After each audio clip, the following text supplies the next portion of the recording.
I said in the last few days on a few occasions, nobody owes us a living in Barbados. I'm not saying it to be harsh. I'm saying it to be honest. And we all know that deep down.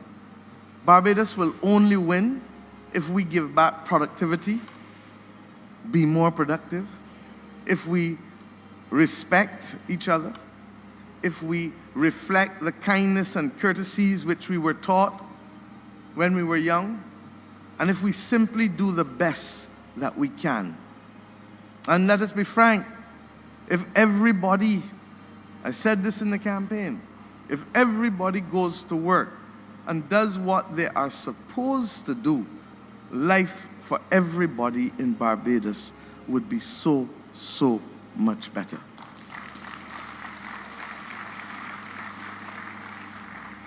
This government will continue to protect the vulnerable and to lift those who are struggling.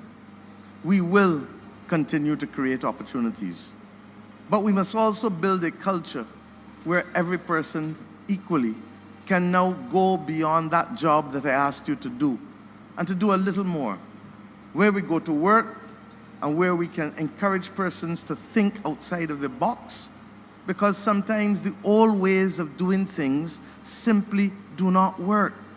And one of the cultural realities that we must confront as a people is that while we have been taught to stay comfortable in our position and to hold on to things like an anchor, we sometimes need in this world to raise ourselves above and to be able to see how best we can do things differently, looking and thinking outside of the box. Those who have served with me before have become accustomed to my mantra, deconstruct and reconstruct. What is it that we must do to protect the public interest and to avoid the public mischief? How can we use technology more efficiently to deliver? And who will be the winners and losers in each instance, in every decision? For every decision has a consequence with respect to humans, with respect to money, and with respect to systems. This next term of office will be fully anchored by the 6 national 2030 missions which we have established after much consultation with the social partnership and Barbadians. And it will also be determined by our willingness to remain faithful to the BERT 3.0 program, which rests upon competitiveness and productivity. A modern economy must do more than simply create jobs for the sake of it. It must create decent and dignified jobs. It must raise output. It must raise incomes. And above all else, it must create opportunity for ordinary Bajans to do the things that will help lift them up. We will, in this term, announce a National Competitiveness Commission to help us measure what is slowing us down, to fix what is holding us back, and to fix and unlock what is possible when we become more productive as a country. This is not intended to be an academic commission, and it will address the issues sectorally, both in the large sectors that people expect, like tourism, and in the very critical sectors of vending and hawking, because that is what keeps many a Bajan household alive in this country. Let me also address plainly some of what people feel in their bones every day and may not have the chance to speak to in this audience, so I will speak to them for you. During the campaign, we were explicit. Cost of living is not a slogan for us.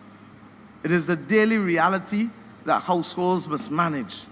And let me therefore say clearly, without seeking to step on the foot of my new Minister of Finance, but respecting my role as Coordinating Minister for Finance and Economic Affairs, that this government will implement the package of measures that I spoke to each and every night on the platform to reduce the burden on people in this country and to put more disposable income in their pockets And not just the 142 million that I spoke of, but also the additional benefits to the middle class that we indicated we could not quantify at the time, but will quantify by the next budget next month in March. You all sound as though you want me to keep the money. But the truth is that this is essential given the fact that we have now had 2 stable years of seeing the performance of our corporation tax revenue, and we are now in a position to put money back in people's pockets. Last year, we chose the mechanism of the solidarity levy, and this year, we are doing it this way. My friends, in addition to the cost of living measures we have outlined in the budget, I say to you that our next step as we go forward will be an approach that will allow us to treat to the issue in a focused and responsible way of affordability. One aspect is putting money in people's pockets. The other aspect will continue to be keeping prices affordable in our country. And we will work in a targeted and sustainable way with our social partners to shield the most vulnerable from the vagaries of global inflation. It is not going to be easy, but it wasn't easy when Senior Minister Simmons and myself set about bringing about the price compact, which the country benefited from in July 2022 for almost 2 years. Our work, therefore, will be grounded, more money in your pockets and more affordable prices where you have to buy critical goods, not your wants, but your needs. My friends, a reliable public transport system is a right, not a luxury. And roads, we've heard you, roads will be fixed. One by one, highways, cart roads, residential roads, all of those were put in place, and a regime for funding them put in place before the end of last year, and we are now in a position with the heavy lifting having been done to start to roll out those roads.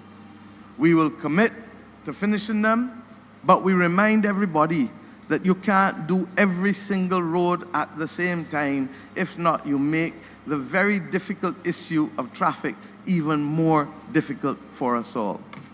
We will continue to improve the bus service. We will accelerate the modernization of our fleet, and we will continue to optimize routes. We expect that there must be a dedicated school bus service for all kinds of reasons. And we remember that when a mother cannot reach work on time, or a child cannot get to school on time, the country loses, not just the family. And yes, traffic. Traffic is not just an inconvenience. It is lost hours, lost fuel, lost productivity, and lost patience. So we will continue to treat traffic management and road safety as national priorities because decent lives require decent movement. There will be a national consultation on how we resolve this issue of traffic. Yes, through overpasses and the widening of roads and water taxis, but also by addressing how better we order our society and our businesses in terms of how they function. And as it relates to our coastal infrastructure, my friends, this is at the heart of our economy and our stability as an island state. Our resilience with respect to the need to protect our aquifers and not allow saltwater intrusion is absolutely essential, particularly given the fact that we are already a water-scarce country. Our beaches, if they're not there, tell me how much the Minister of Tourism will be able to market for us and to be able to allow us to earn as a nation. This is why the establishment of the Barbados Oceans and Coastal Authority will be so critical for us to build resilience. These oceans, the beaches and our oceans, must have a dedicated entity to address their well-being and their nurturing in the same way that the Ministry of Public Works has addressed the well-being of our road network in the country. And yes, we recommit to making homeownership more accessible expanding the numbers of houses available, and ensuring that working people can build stability, not just survive month to month. The scale of house construction that is still needed in our country requires, as I've said over and over, an industrial approach and not an artisanal one that goes one by one. We will deal with housing development equally in a way that strengthens our communities, because a home is not just a wall or a roof. It is the foundation of family life. It is the foundation of where people first and foremost find refuge. And let us not, in this year, forget that we have agreed that we must paint Barbados in this 60th anniversary of our independence and in this 5th year of our republic. And we will help those who can least afford to help themselves, but we will also continue to speak with the paint companies to make sure that there are very decent and good discounts for everyone to be part of this exercise to paint up this country and to look as though we have owners when we come to November 30th. And let us speak, my friends, about the issue of crime. Crime has many faces, but as I've always said, gunplay has no place in our country. I want to repeat myself. Gunplay has no place in Barbados. The aggression that you will continue to see from my administration comes in our role in making provision for all that is needed by law enforcement to do their job, and for the courts to hold people accountable. We have said from 2018 that the first claim on public expenditure in our administration is the claim of law enforcement to be able to make this country safe. But we also know, as we've consulted over the course of the last 2 years, that enforcement alone is not enough, and that prevention without enforcement equally is not credible.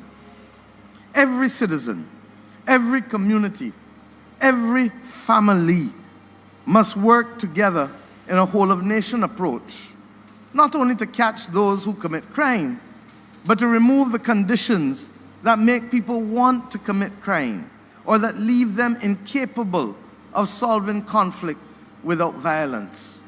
We have a solemn duty to each other to be able to achieve this. And this, quite frankly, my friends, is a commitment that, yes, there will be firm enforcement, but equally there must be firm love.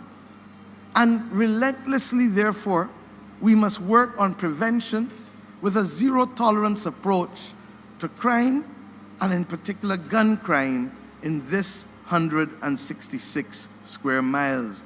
I cause you to remember how small we are and why we do not have the luxury of entertaining gun crime as the standard in this country.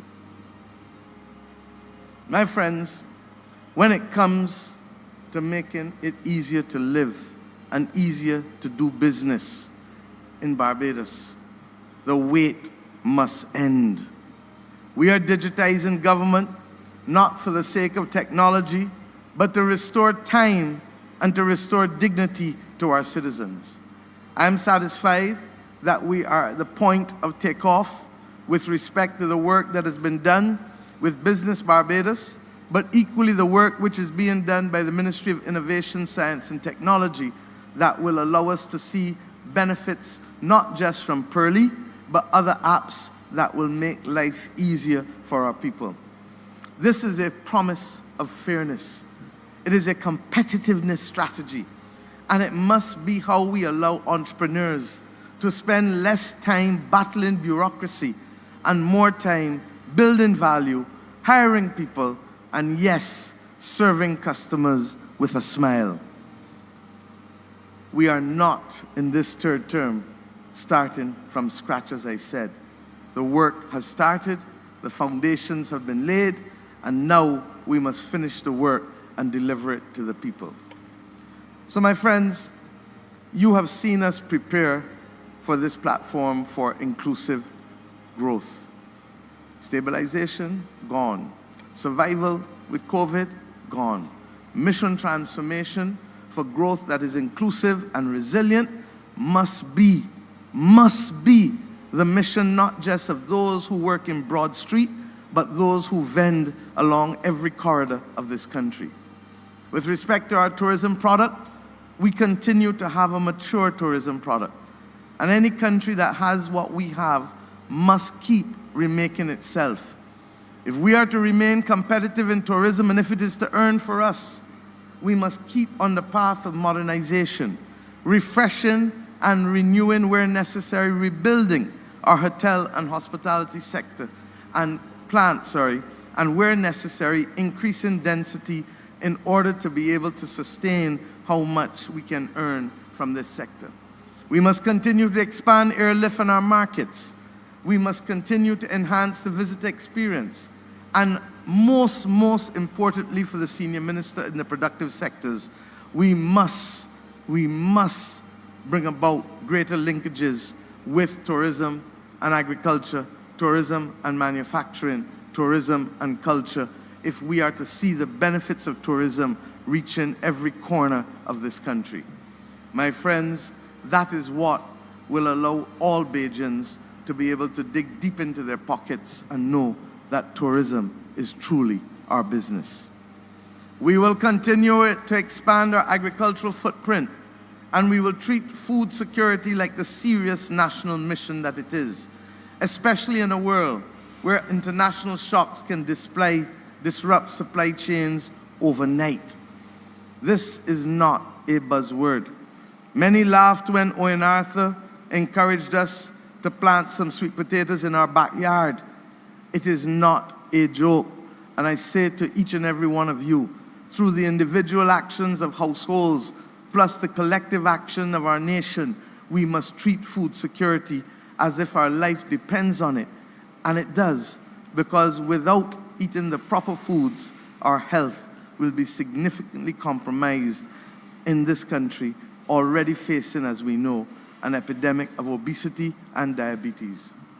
In addition, we must ensure that we will build new export engines, like the products from agro-processing, because what we import here and what we produce here must be combined in order for us to go forward and to be able to keep the cost of food affordable for Bajans purely on the basis of expanding beyond the scale of the 270,000 people that we have.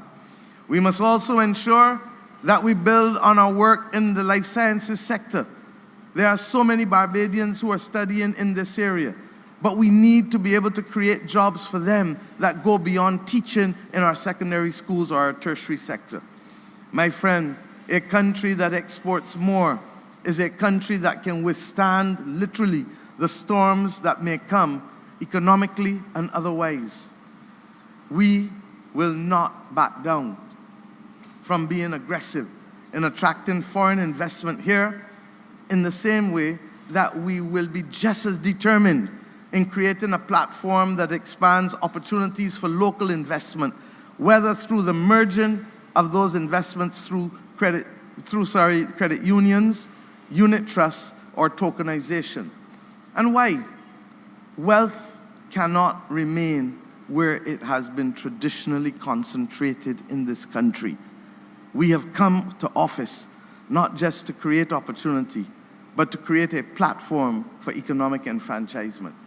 Wealth creation for Bajans is critical. We must not only have Bajans own a piece of the rock, but they must share in the wealth that is being generated in this country if they are truly to become citizens of the Republic. No nation can sustain a strong social safety net if it does not have wealth to share.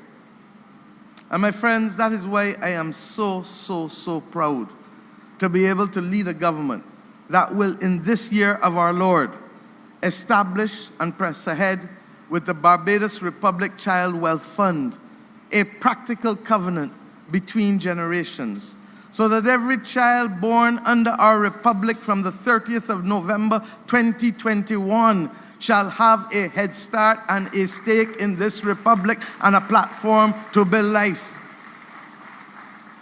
We know We know that one of the biggest frustrations is often not policy in the governance of this country. It is about the pace of execution. It is about the extent to which we make people feel welcome as they seek to do their business in this country, however small or however large. People do not live on spreadsheets nor in documents. People live on whether the bus is coming on time or not. People live on whether they can get through our roads safely or not, whether the lights stay on in the public spaces or in the private houses, whether their water is running and clear and not brown, whether they feel respected by the state in which they were born and which they now live. So part of our mission is to continue to fix how government works and how quickly it acts. Government must be more effective for Bajans. I do not rest on the fact that I feel good that we were able to introduce certificates of character that can now be available within a matter of hours, because that's past. I want now for us to conquer the obstacles like the licensing authority and other things that we have not yet managed to bring into proper balance. We have structured this cabinet with this in mind. And it is one of the reasons why we're elevating, as I said, the public service and people development, because we know it is not simply the political class that will make the difference. It is the entire public service and state-owned enterprises, people who have come to do duty to the public space and the public interest of this nation. Barbados, my friends, needs a world-class public service, but Barbadians need to give world-class service to each and every Bajan and everybody visiting this nation. That must be our mission as well by 2030. And I know we have it within us to do it. We don't have to talk with a Yankee accent or a British accent to give good service out here. Rihanna has shown how it is possible to be the greatest of all time. Sir Gary Sobers has shown how it is possible to be the greatest of all time. And both of them born on one side of Bridgetown each, with the Bajan accent that they had when they were born, still being practiced by them, but associating themselves with levels of excellence that are global in nature. And I'd like to address one issue, my friends, before I go. The issue of the potential disenfranchisement of any of our citizens. If one person is disenfranchised, that is one person too many. On the Electoral and Boundaries Commission and Register, every eligible Bajan must be able to vote. And we've been caught between a vortex between what the law says and what the practice over the last 30 years developed in this country. We will resolve it. Where mistakes were made, they will be corrected. Where systems must be improved for an archaic electoral system, they will be improved transparently, without conspiracy, and without tearing down the integrity of our democracy. Once we receive formally the two reports from the two observer missions which we invited here, the two independent observer missions, we will appoint an advisory committee on electoral reform. We expect also to receive an independent report from the Electoral and Boundaries Commission as to what were their challenges in the conduct of the election. We are clear that the CARICOM report has already said that there were free and fair elections in Barbados, and clearly the will of the people has been represented. But they have equally said there are some things that we need to fix, and fix them we shall. So I make this simple pledge today, my friends, on behalf of this new cabinet. Even with all that we have achieved in this 7.5 years, we must and we will do better. We will listen longer, and the parish speaks that we had will continue.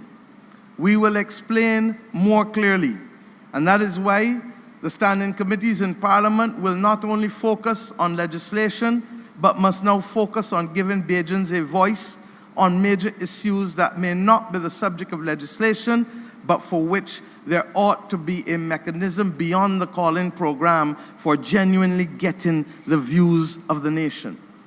We will move faster, and we will continue to hold ourselves to account.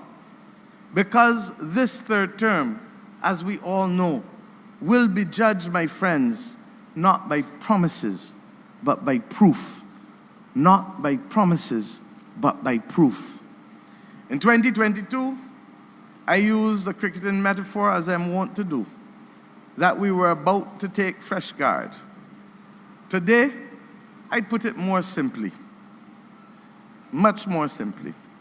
The pitch has settled. We are seeing the ball clearly. Now it is time to score the runs, and we will score them, I assure you. It is time to reap the harvest. A harvest where working people will live with dignity, where young people can see a future in the land of their birth, where we can have them invest in businesses that will grow, and where the vulnerable among us feel protected, and ultimately where Barbados feels like a country that continues to work harder and better for each and every one of its citizens. To every minister that has taken the oath today, to every member of Parliament that will take the oath shortly, to all who will chair committees in Parliament, you are here not to become important. You are here because the people of this nation are important. You are here not to be served. You are here to serve the people of this nation. You are not here simply to win arguments. You are here to solve the problems and the country and of the people of this nation. And yes, to the people of Barbados, I say, hold us accountable. Hold us accountable. Speak your truth respectfully. Step up to the plate and play your part, as I've asked you over and over, because your nation needs you. Today, I want you to recall that the highest office in this nation is in fact the office of citizen. I want you to recall that without your partnership as citizen, with us as government, and by government I mean both the political and public service, we will not be able to bind together in common purpose for this nation. But as I close, I remind us that, and for those who are Chinese among us, that I was told this morning two things. Today is the beginning of the Chinese New Year, and I'd like to wish Happy New Year to those who are among us. But more importantly,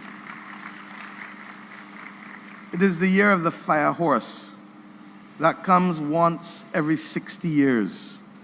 The last time there was a fire horse was when Barbados was on the verge of becoming an independent nation. I take from it what I will, and you can take from it what you will. But suffice it to say that the symbolism of the fire horse is strength, determination, and loyalty. The symbolism of the fire horse is also, my friends, that we engage in transformation and boldness. You could not want a better symbol upon which to act. And I end with a prayer that equally was sent to me this morning as we embrace this moment for the commencement of this third term of government. And it comes in the words of Joshua, 1 verse 9. Have I not commanded you? Be strong and courageous. Do not be afraid. Do not be discouraged, for the Lord your God will be with you wherever we go. My friends, on Sunday at Golden Square, we will have our National Thanksgiving service. But I ask each and every one of us who will now accept the responsibility on behalf of a nation that is facing its most difficult and challenging time since independence, to be strong, to be courageous, to not be afraid, to not be discouraged. And I ask our people equally for the same. I ask us to do what we must do in a way that allows our nation to breathe, to grow, and to heal. And together I say simply, let us fall in love with Barbados again in the 60th year of independence and in the 5th year of our republic. We have been the beneficiaries of a country that has been good to us. Let us now, at this most perilous and difficult times, be good to our love, our Barbados. God bless each and every one of you, and God bless us and give us the strength to do that which we must, to protect and to create opportunities in this, the land of our birth. Thank you, and God bless you. Thank you, Africa, Mama Africa. Oh, yeah. You make Africa great. Thank you, freedom. Thank you, Africa.